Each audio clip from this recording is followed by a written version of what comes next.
In 2011, the 5-time world's best restaurant, Bulli, closed its doors for good, but 3 of its chefs decided to carry on the legacy, using science to create entirely new dishes that have never been seen before.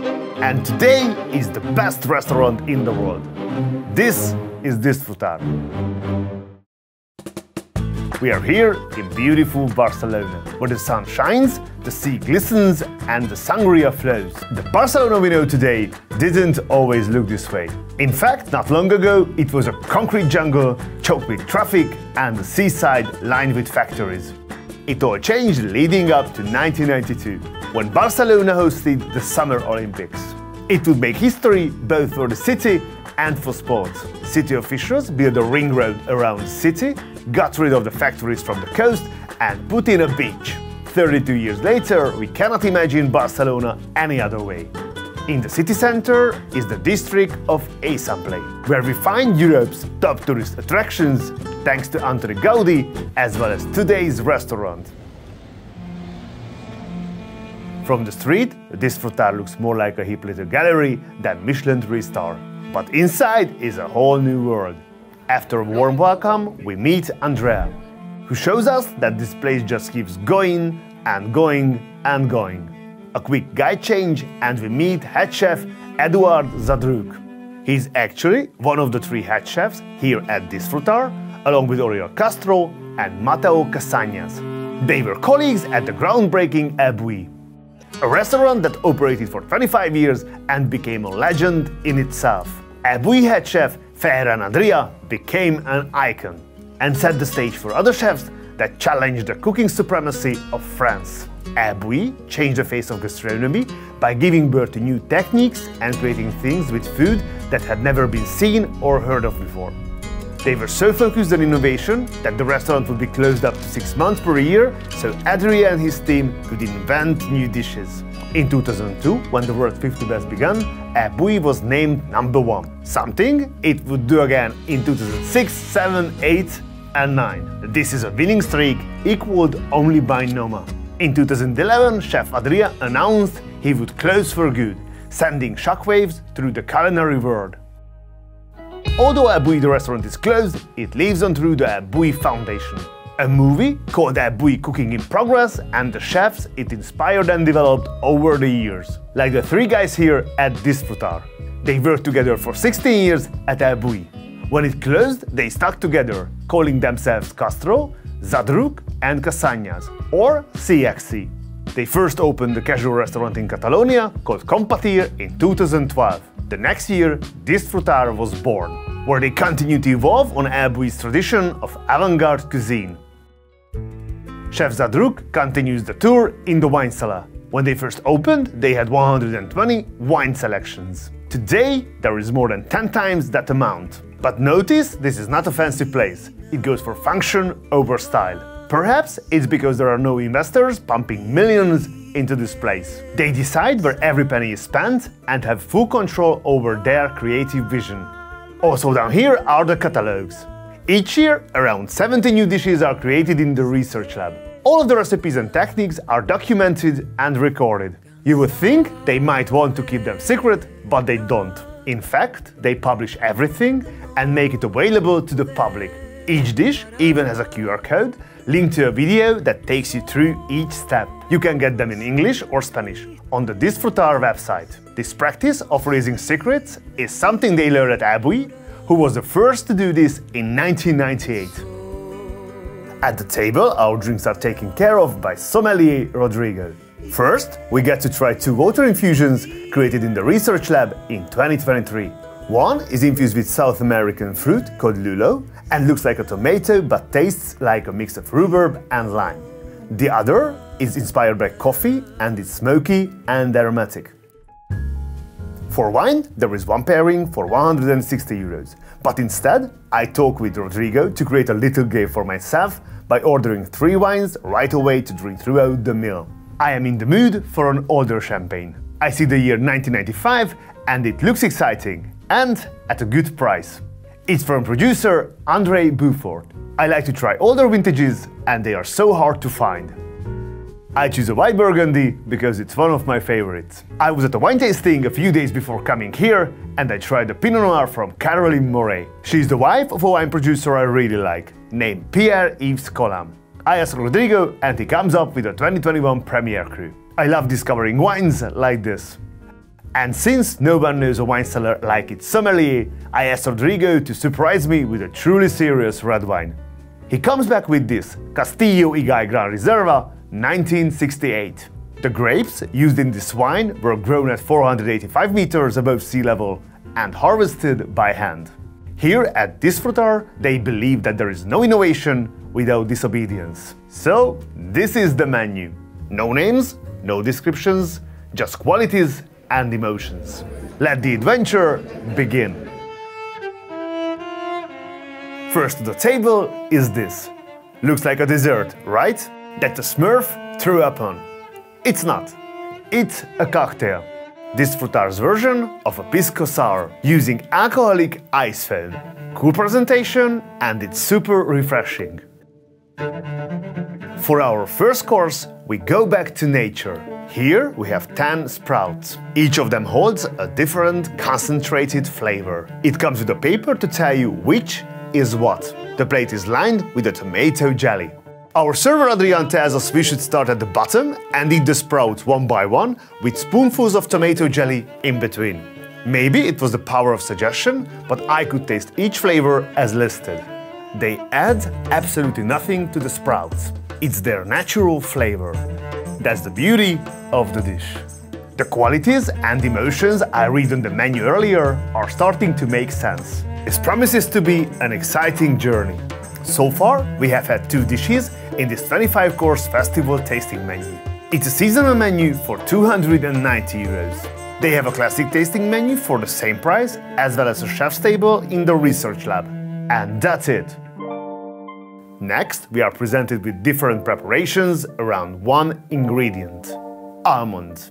First, a single freeze-dried green almond, and then this. The concept was born in 2024 and all this was created with green almonds and elderflower. When I tasted this dish, I was blown away.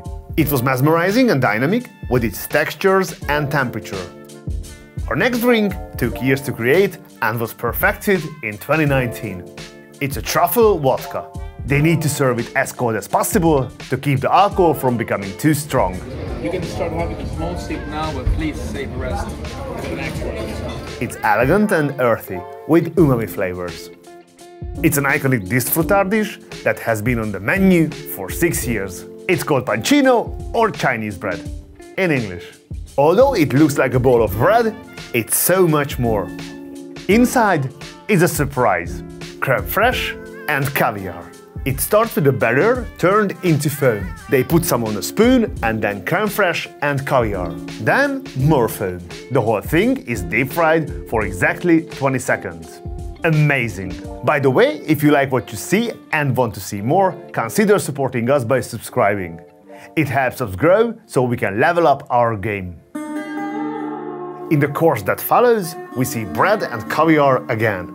But this time, instead of crème fraîche, we have solid bubbles of smoked butter. To do that, they use a smart trick. First, they melt the butter, whip it in a blender until bubbly, then carefully freeze it. The magnifying glass helps us see the incredible texture of the butter. This dish was the winner of a crossover event between Disfrutar and the University School of Design and Art of Barcelona in 2018. It's creamy and salty and finishes with a crisp. We wanted to share with you a project we have been working on. Here at Disfrutar, they don't only manipulate food, they also do spirits, using some unusual ingredients. I have never heard of anything like this before. I promise, this is the last time I will say that, because it's clear the whole menu is going to be this way. This spirit is made with wasabi. It starts at full strength and with each distillation they add water. After 2 weeks it's down 18% alcohol. And that's why it says, the distillate that wanted to be wine. It has a spicy end note and fits with our next course. It comes not on a plate, but in a box. It's a piece of coral And we are told to reach behind the glass and pick it up. But there is nothing there.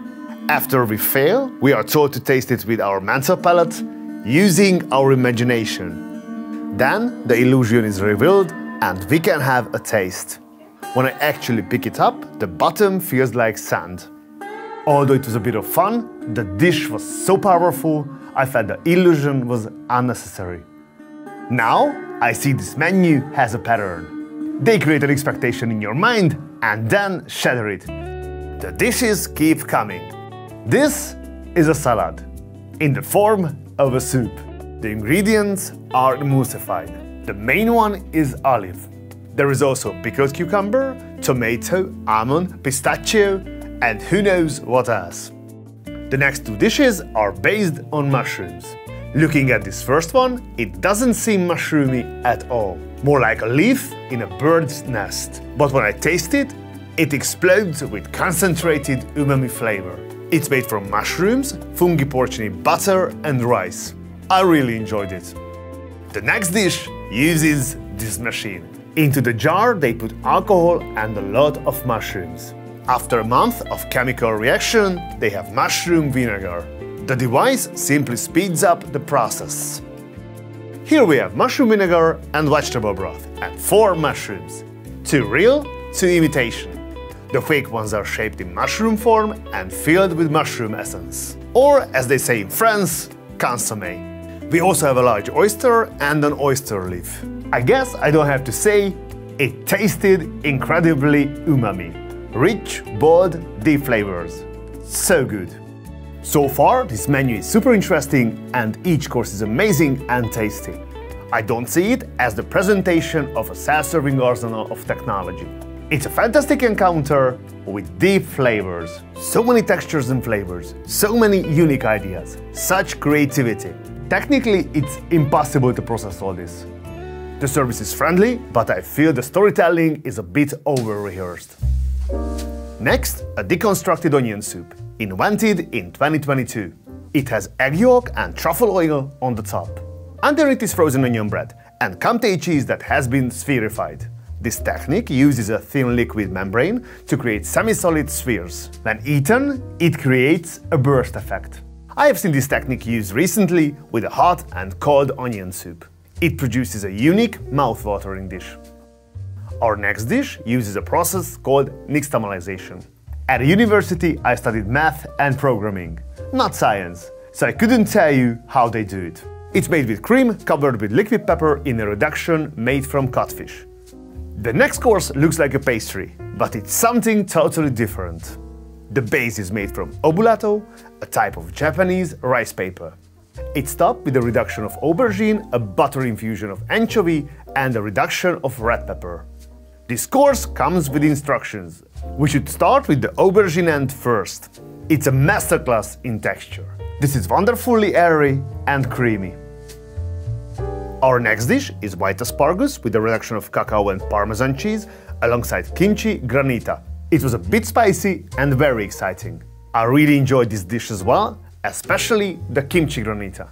Although Disfrutar releases their recipes, as you can see, these are not something most people could ever make at home. This is a different type of cooking that takes a special equipment and a special type of chef. This is molecular gastronomy, a branch of cooking that puts science in the center. It's focused on physical and chemical processes in cooking to produce flavorful, artistic dishes, and quickly dominated the conversation in the kitchen. Soon, everyone was jumping on the bandwagon, and by 2004, liquid nitrogen seemed to be standard equipment in professional kitchens all over the world. Things started to simmer in 2006 when 3 molecular master chefs released a statement to the Guardian newspaper. Heston Blumenthal of the Fat Duck, Thomas Keller of the French Laundry, and Ferran Adrià of El Bulli, along with food writer Harold McGee. In the piece, the super chefs declare that molecular gastronomy is dead, explaining how they feel widely misunderstood and argue that molecular gastronomy is overemphasized and sensationalized. The statement goes on to stress the importance of grounding principles, values and tradition, while at the same time embracing innovation and collaboration. we continue with the baby octopus Thai style. Our next course is Thai style baby octopus with a string of pearls made from coconut. Here they showcase a multispherical effect that was first presented at Abui in 2003. To make it at home, just grab a few apples, get the juice out, add alliginate and drip the liquid into calcium chloride one by one. And boom, there you go. You got apple caviar. If you don't have calcium chloride in your cupboard, you can use any neutral flavored oil. Our next course is a special Catalonian tradition and lesson in culture. It's casotada. It starts with the legendary onion invented by Spanish farmer Chet de Benitez at the end of the 19th century. He planted onions, but decided to increase the amount of soil above them as they grew. The result was sweeter and more mild than a regular white onion. He called them casots, and soon everyone was growing them. In Eastern Spain, in the town of Vaz, the farmer's hometown, there is a festival every year. 40,000 people come to celebrate the onion. At this event, casots are cooked over open fires, then wrapped in newspaper to rest and finish cooking. When ready, the now blackened outer layer is stripped away. Before eating, each bite is dipped into romesco sauce. This small newspaper is a throwback to the past. It also tells the story and gives us the full recipe. As the old saying goes, we fear what we do not know. And this course is a perfect metaphor. It's called fear. We are told to put our hands into the unknown and pull out the next bite. Let's see what we find. Oops, not the droid we were looking for. And then, here we go, a perfect humble prawn. This menu goes from complex to basic in the blink of an eye. Golden goose eggs were the inspiration for the next dish. It's a hard-fried egg white topped with an egg yolk. But it's not egg yolk at all. That is actually a spherized, spicy prawn consommé. Normally, the membrane would be transparent, but in the lab they were able to turn it gold. The spices, ginger and peanuts give this dish an Asian touch. Adrian is making a drink for our next course. It's apple cider that needs time to get ready. Before pouring, he smokes our glasses with oak. It tastes a bit like drinking apple cider around the campfire. They have been doing this one since 2016 and I know why. It's good. Believe it or not, this is squab or pigeon with amazake kombu spaghetti, almond and grape. At this point, I've had as much culinary magic as I can handle, and I'm experiencing sensory overload. If you've ever done a tour of the Vatican, you know what I mean. It's huge, and every inch is full of beauty, history and marvelous art. So much that by the end you can't take it anymore and stop looking. In this moment, I am the same way. I can't take in anymore. For the first time today, I wasn't impressed by the flavors. The flavor of the pigeon was a bit like liver. Desserts are next, and molecular cooking is on full display. We start with a crispy nitro parmesan cookie. A few ingredients here are lemon skin, walnuts and parmesan cheese. Before we continue, we have a dramatic way to clean our hands. There is no smoke or mirrors here, these are just perfect roses. It becomes clear when the next dessert is a ring. What looks like flowers here is more science that combines flavors of fruit. Coming to the end of the menu, we have 3 inventions on one plate, all created in 2023. Nixtamalized pumpkin oil coulant, coconut and curry puffed waffle, and freeze-dried merengada with confited chicken. To put a pin in things, we have the petit fours. When it's time to settle the bill, they only allow me to pay for the wines. Now that I have had some time to process my experience at Disfrutar, I have come to a few conclusions. First, this restaurant is a technology-based flavor parade. The tastes are fantastic and the technology is ingenious. The menu showcases the brilliant minds of 3 genius chefs and their thoughts on gastronomy. Everything has a twist and nothing is what it seems. Here, they respect the ingredients in a different way. I really liked all the different textures, temperatures and techniques. Despite all the trickery, the flavors remained fantastic. But at a certain point, it became too much for me. I was overwhelmed by the incredible number of things they presented. Is this the best restaurant for me? No. Is this one of the most innovative kitchens? Probably yes. In my world, the kitchen is an important part. Although it's complemented by the people, the interior, the wines, the atmosphere, and more. Here, the focus goes straight to the food. The magic that happens at the table is nothing compared to what the guys do in the kitchen. I hope they continue to push the boundaries of gastronomy for a long time and provide unforgettable moments for their guests. And that does it for this episode. Thank you for joining me. If you like this video, hit subscribe. See you next time. You can call me stupid.